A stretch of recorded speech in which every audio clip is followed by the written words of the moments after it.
A promise was given, but it was broken. 70 of the best companions set out to spread the message of Islam.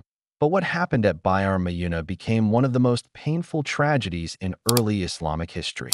In the same month as the tragedy of Raji, an even more heartbreaking incident took place: the tragedy of Bi'ar Mayuna.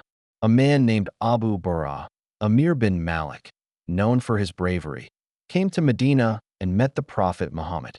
The Prophet invited him to Islam.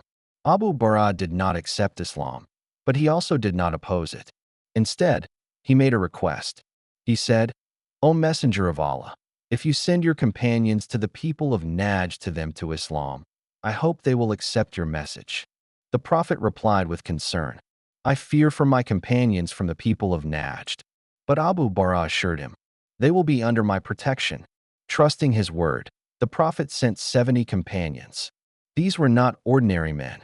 They were among the best scholars, reciters of the Quran, and devoted of Allah. During the day, they would gather wood and sell it to buy food for the poor companions of Sufa. At night, they would stand in prayer, reciting the Quran and calling upon Allah. Their leader was Mundhir bin Amr radiallahu ta'ala anhu, known as the one dedicated to death. They traveled until they reached a place called Bi'ar Mayuna, a well located between the lands of Banu Amir and Banu Sulaim. From there, they sent Haram bin Milhan radiallahu ta'ala anhu with a letter from the Prophet to a man named Amir bin Tufail. But instead of reading the message, Amir bin Tufail committed a terrible act. He signaled a man who attacked Haram radiallahu ta'ala anhu from behind with a spear. The spear pierced through his body. As blood flowed, Haram radiallahu ta'ala anhu said with firm faith, "Allahu Akbar, by the Lord of the Kaaba, I have succeeded." He was martyred instantly. After this, Amir bin Tufail tried to gather his tribe, Banu Amir, to attack the rest of the companions. But they refused, honoring the protection promised by Abu Bara. So he turned to other tribes, Banu Sulaim. From them, tribes like Riel, Daquin, and Usaya responded. They surrounded the companions. The companions fought bravely, but they were few, and the enemy was many. One by one, they were all martyred.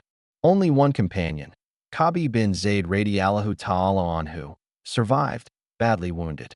He was later found among the bodies and lived until the time of the Battle of the Trench.